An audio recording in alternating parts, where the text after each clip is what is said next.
Jeremiah Johnson stands as one of the most quietly powerful frontier films ever made, yet most viewers never learn the truth behind its creation.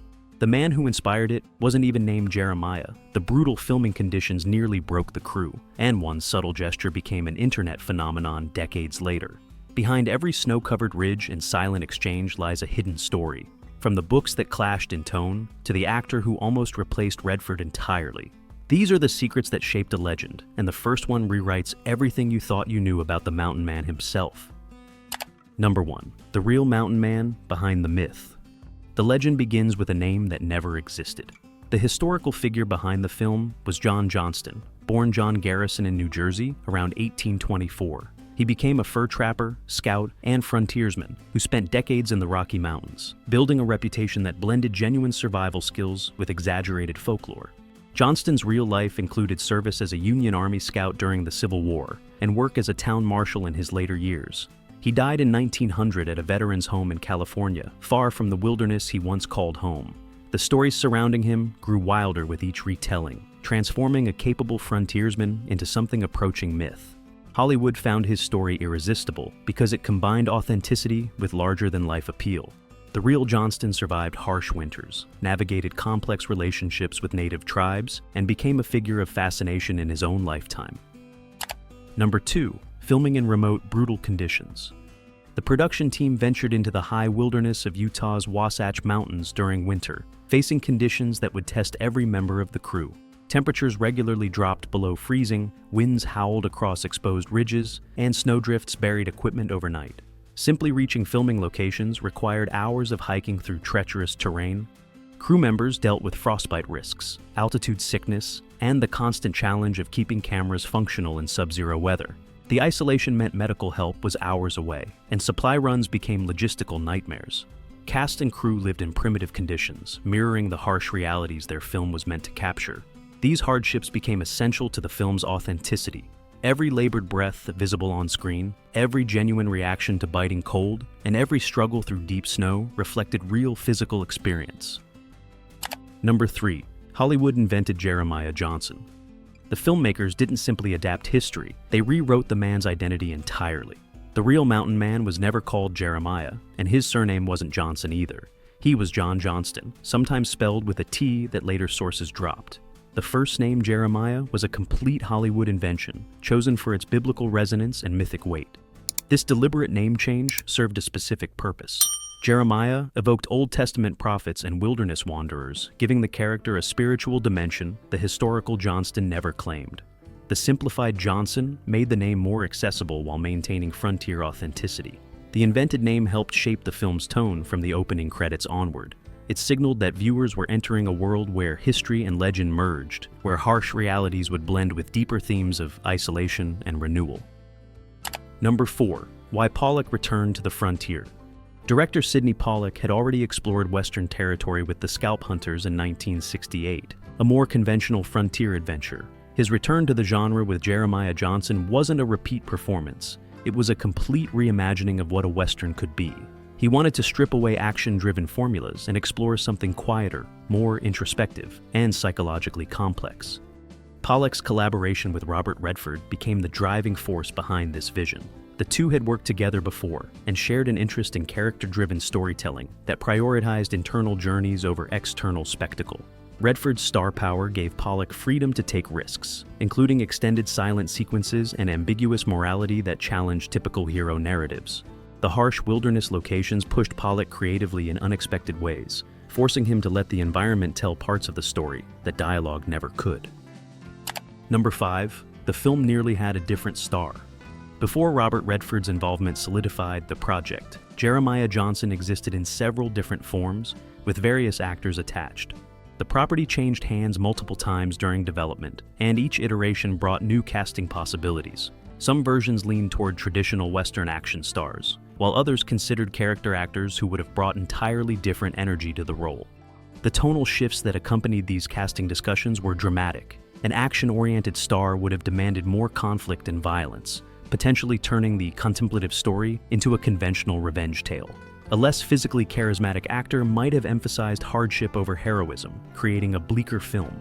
Redford's attachment transformed everything. His combination of physical presence, introspective acting style, and box office appeal allowed the film to balance commercial viability with artistic ambition. Number 6. Two books that built a legend. The screenplay emerged from an unusual literary marriage between two very different source materials. Crow Killer, by Raymond Thorpe and Robert Bunker, offered a violent revenge narrative filled with action and brutality. Mountain Man, by Vardis Fisher, provided philosophical depth, exploring themes of solitude, nature, and spiritual transformation. Neither book alone could have produced the film audiences eventually saw. Each source contributed distinct elements that shaped the final story. Crow Killer provided the core conflict with native tribes and visceral survival details. Mountain Man brought introspection and emotional complexity. The challenge became weaving these contradictory tones into a coherent whole. The blending process created unexpected tensions that ultimately strengthened the film. Moments of violence were tempered by quiet reflection, while philosophical passages gained urgency through physical danger. The screenplay found a middle path between pulp adventure and literary meditation. Number 7. Why endless walking shots were essential. The film features extended sequences of the protagonist simply moving through wilderness. No dialogue, no action, just travel across vast landscapes. These shots initially seemed like pacing mistakes to some viewers, but they served a deliberate artistic purpose. Director Sydney Pollack wanted audiences to experience the scale of isolation and the meditative rhythm of frontier survival.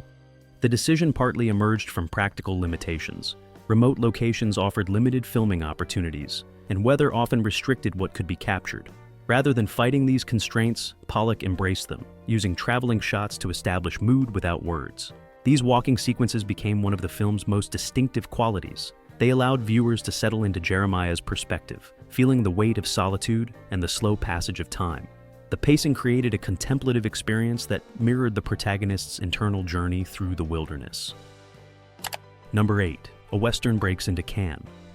Jeremiah Johnson achieved something remarkable for an American Western. It competed at the Cannes Film Festival in 1972.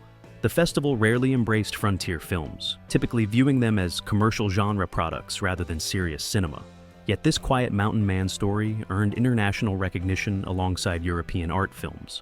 Critics at Cannes responded to the film's unconventional approach. Its meditative pacing, minimal dialogue, and emphasis on landscape over plot aligned more with international art cinema than Hollywood westerns. The film's ambiguous morality and psychological depth gave European audiences something unexpected from the American frontier genre. The festival appearance transformed how the film was perceived globally. It validated Jeremiah Johnson as more than entertainment. It became a legitimate artistic statement about isolation and cultural conflict. This international recognition helped the film find audiences beyond typical Western fans. Number 9. Redford's wilderness immersion. Robert Redford insisted on performing his own physical work throughout the production, refusing to rely on stunt doubles for wilderness activities. He learned trap-setting techniques, practiced handling horses in difficult terrain, and executed the physically demanding aspects of frontier survival himself. This commitment came from his belief that authentic performance required genuine experience.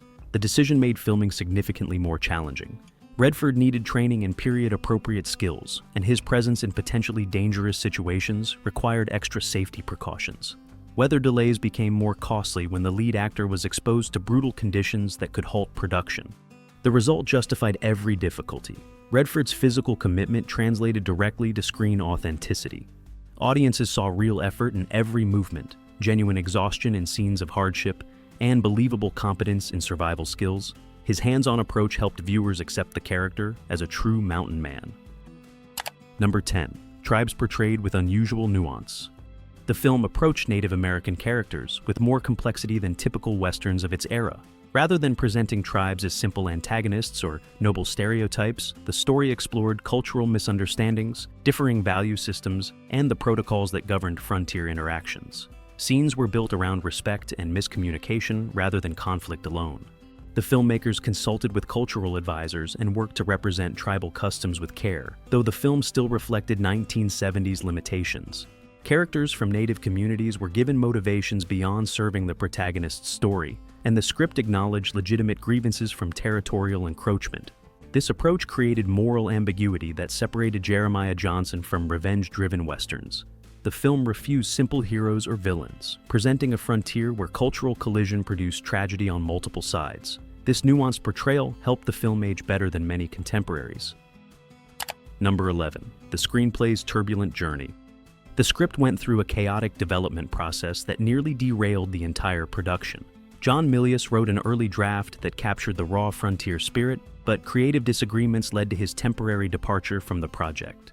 Other writers were brought in to reshape the material, each pulling the story in different directions, based on studio notes and producer demands. Milius eventually returned to the screenplay, but only after negotiating a significantly higher fee for his work.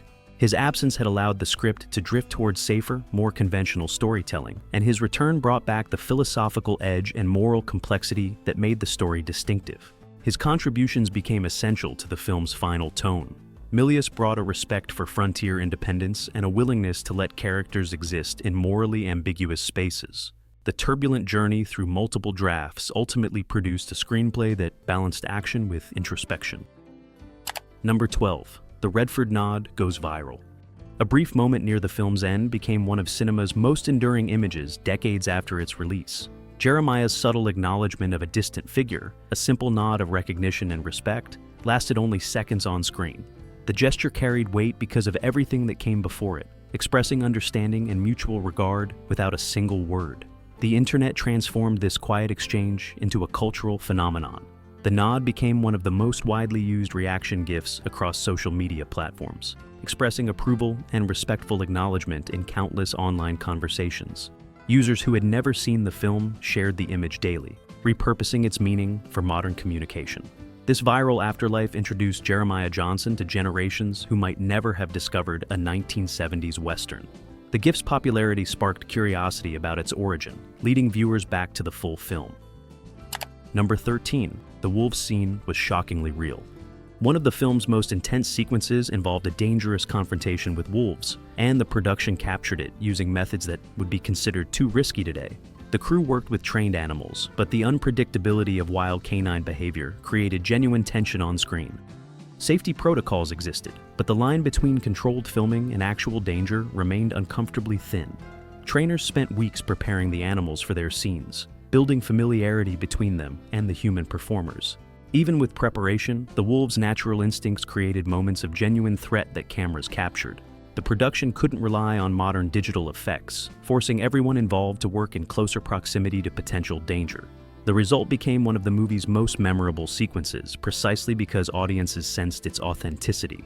The raw energy and the animals' unpredictable behavior created tension that carefully choreographed scenes could never match. Number 14. Rugged gear built for real survival. The wardrobe department rejected typical Hollywood polish in favor of authentic frontier practicality. Instead of creating clean costumes that would photograph well, designers built clothing that looked worn, weathered, and genuinely functional. They studied historical examples and frontier artifacts to ensure every garment and tool could have actually existed in the 1850s mountain wilderness. Materials were chosen for authenticity rather than comfort. Leather goods were treated to appear aged and used, fabrics were deliberately distressed, and metal implements showed realistic wear patterns. The attention extended to barely visible details, stitching patterns, button types, and specific construction methods of 19th century craftsmanship.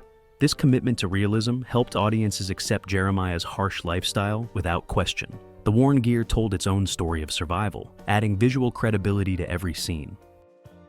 Number 15. The lost scenes you never saw. Director Sydney Pollack spent months in the editing room, wrestling with the film's final structure, cutting substantial footage that altered its rhythm and meaning. Entire sequences were filmed, but never made it to the theatrical release. Some scenes provided additional context for character relationships, while others slowed the pacing or shifted the emotional tone in ways that ultimately felt wrong. The editing process involved testing different endings before settling on the iconic final shot audiences know today. Alternative conclusions were assembled and screened, each offering a different emotional resolution to Jeremiah's journey. The debates over which ending best served the story consumed weeks of post-production time. These cutting decisions fundamentally shaped what Jeremiah Johnson became. A longer version might have spelled out themes the final cut left subtly implied. The removed footage exists in studio archives, representing alternate versions that influenced the film through their absence. Number 16. Myth versus reality the true story. The most notorious legends surrounding the real John Johnston involved extreme acts of vengeance that grew wilder with each retelling. Stories claimed he consumed parts of his enemies in ritualistic fashion, earning him a gruesome nickname that spread throughout the frontier. These tales became so embedded in Western folklore that separating fact from fiction became nearly impossible. Most of these extreme stories were exaggerations created decades after Johnston's actual frontier years. Writers embellished his exploits to sell newspapers and dime novels, transforming a capable mountain man into a supernatural figure. The real Johnston likely engaged in brutal conflicts, but the more sensational details were products of imagination. The film wisely grounded the myth without sensationalizing it. The screenplay acknowledged Johnston's reputation while focusing on the psychological toll of isolation rather than graphic violence. By treating the legend with restraint, Jeremiah Johnson created a character audiences could understand emotionally. Number 17. The country star you never noticed. Country music legend Tanya Tucker appeared in Jeremiah Johnson at the beginning of her career, but her role never received official credit. She was only 13 years old during filming, years before her breakthrough hit, Delta Dawn, would make her a household name. Her presence in the movie remained an obscure piece of trivia for decades. The reasons for her uncredited appearance remain unclear, though it was common for minor roles to go unacknowledged in film credits of that era. Tucker's part was small enough that most viewers never recognized her, and the film's release preceded her music fame by enough time that no one thought to highlight the connection. Fans eventually discovered the hidden appearance through careful viewing and industry gossip. The revelation became a fun Easter egg for music enthusiasts, connecting two different entertainment worlds. Tucker herself rarely discussed the role, making it one of those delightful secrets that rewards attentive viewers. Number 18. The mountain as a living character. The cinematography transformed the landscape into a narrative force as important as any human performer. Snowfall patterns reflected emotional states, wind intensity mirrored internal conflict, and seasonal changes marked Jeremiah's psychological transformation. The mountain wilderness wasn't merely a backdrop, it actively participated in telling the story. Director of photography, Duke Callahan used natural light and weather conditions to create visual metaphors throughout the film. Harsh storms coincided with moments of crisis, while rare sunshine appeared during brief periods of peace. The camera lingered on terrain features that seemed to watch the protagonist, turning geographical elements into silent witnesses. This approach elevated Jeremiah Johnson beyond typical location shooting. The landscape became a character with moods, threats, and occasional moments of grace. Nature wasn't conquered in this story. It was respected, feared, and ultimately accepted as an equal partner in the protagonist's spiritual transformation. Number 19. A box office triumph on a small budget. The film cost approximately $3.1 million to produce and ultimately earned over $44 million at the box office, making more than 14 times its budget. This financial success surprised studio executives who had worried that a slow-paced, introspective Western wouldn't attract mainstream audiences. The numbers proved that thoughtful storytelling could compete with action-driven blockbusters. The marketing approach emphasized the film's authenticity and Robert Redford's star power while downplaying its contemplative pacing. Trailers highlighted dramatic moments and stunning landscapes, attracting viewers who might normally avoid philosophical westerns. Unexpectedly, younger audiences embraced the film's countercultural themes of rejecting civilization and seeking meaning through isolation. This financial triumph reshaped studio expectations about what Western films could achieve. The success opened doors for other filmmakers to explore quieter, more introspective approaches to traditional genres. Number 20. How the film inspired comics and beyond. Jeremiah Johnson influenced storytelling far beyond American cinema, particularly in European comic books. Italian creators Giancarlo Berardi and Ivo Milazzo developed Ken Parker, a frontier character whose philosophical approach and moral complexity clearly drew inspiration from the film. The comic series became hugely popular in Europe, running for years and building a devoted following. The film's impact extended to later movies and television series that explored similar themes of isolation, cultural conflict, and spiritual transformation in wilderness settings. Its success proved that frontier stories didn't need constant action to maintain audience interest, encouraging filmmakers to experiment with contemplative pacing and ambiguous morality. The movie's influence reached across genres and mediums, inspiring works that might seem unconnected at first glance. Its approach to character development and its respect for landscape as narrative element created a template that storytellers continue to reference decades later. Number 21. Authentic mountain man dialogue. The film's dialogue carried a distinctive rhythm that felt period-appropriate without alienating modern audiences. Writers conducted extensive linguistic research, studying journals and letters written by actual mountain men and trappers from the 1850s. They examined regional dialects, frontier slang, and the unique speech patterns that developed in isolated wilderness communities. The research revealed how mountain men blended different linguistic influences, Native American phrases, French trapper terminology, and frontier English, into a distinctive vernacular. The screenplay incorporated these elements subtly, creating speech that sounded authentic to historians while remaining accessible to general viewers. The result created subtle authenticity that most audiences absorbed unconsciously. The dialogue never drew attention to itself with excessive period slang, but it carried the weight of genuine frontier communication. This careful balance helped viewers accept the world of Jeremiah Johnson as real rather than theatrical. Number 22. Symbolism in the hunting scenes. Scenes of gathering food carried deeper meaning beyond simple survival necessity. Each hunting and fishing sequence reflected Jeremiah's emotional state and spiritual development throughout his journey. Early hunting showed aggression and dominance over nature, while later scenes revealed a more harmonious relationship with the wilderness that sustained him. The imagery deliberately mirrored classic storytelling patterns of death and rebirth. Moments of successful hunting coincided with psychological breakthroughs, while failed attempts reflected internal struggles. The act of taking life to sustain life became a meditation on existence itself, with Jeremiah learning respect for the cycle. These quiet moments added emotional depth that dialogue could never achieve. The film trusted audiences to sense the symbolism without explanation, allowing the hunting scenes to function on multiple levels. Surface viewers saw survival skills, while attentive audiences recognized patterns of grief and acceptance. Number 23. Hidden artifacts in the cabin. The production design team filled Jeremiah's cabin with authentic 1830s-inspired tools and implements that most viewers would never consciously notice. Every item was researched and designed after museum examples and documented frontier artifacts. Cookware, hand tools, and personal items all reflected the limited resources and practical craftsmanship of isolated mountain living. Props included handmade items that required period-appropriate construction techniques.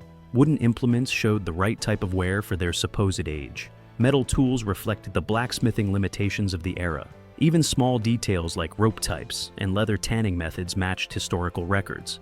Many of these details appear only briefly or in background shots, yet they enrich the world building significantly. The accumulated authenticity created an environment that felt lived in and real. Audiences might not identify specific items, but the overall effect convinced them they were witnessing genuine frontier life. Number 24. A Western ahead of its time. Jeremiah Johnson predicted and helped launch the anti-Western movement that would dominate the genre in the following decade.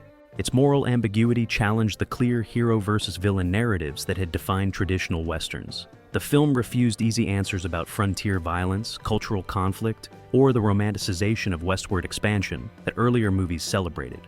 The realism extended beyond visual authenticity to psychological truth. Characters made difficult choices with no perfect solutions, relationships ended in tragedy despite good intentions, and violence produced lasting trauma rather than triumphant resolution. This approach felt radical in 1972, but became increasingly common as the genre evolved. The film's quiet pacing and emphasis on internal transformation stood apart from typical frontier adventures. While other westerns still featured gunfights and showdowns, Jeremiah Johnson explored the loneliness and slow change that wilderness imposed. The genre would spend years catching up to this vision. Number 25. A Spiritual Journey Beneath the Snow.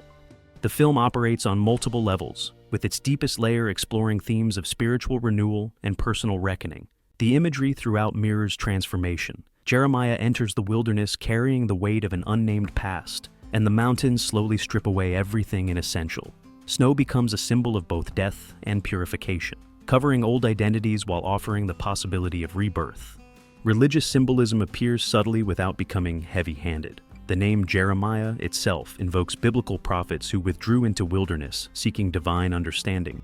The character's isolation echoes monastic retreat. His suffering suggests penance, and his eventual acceptance reflects spiritual reconciliation. The final nod carries profound meaning when viewed through this spiritual framework. It represents not just acknowledgement between two warriors, but the completion of an internal journey. Jeremiah has been tested, transformed, and finally achieves understanding of his place in a world beyond his control. Jeremiah Johnson captures both the brutality and beauty of wilderness life while exploring a man's internal transformation. Behind each snow-covered ridge lies a story of myth, craftsmanship, risk, and emotional resonance, making its legacy far deeper than a simple frontier tale. From the invented name to the viral nod, from brutal filming conditions to philosophical screenwriting battles, the film earned its place as a cinematic landmark through countless hidden choices and sacrifices. If this material helped you see the film through new eyes, make sure to like and subscribe for more hidden histories. Which of these secrets was your favorite, and what film should we explore next? Tell us in the comments.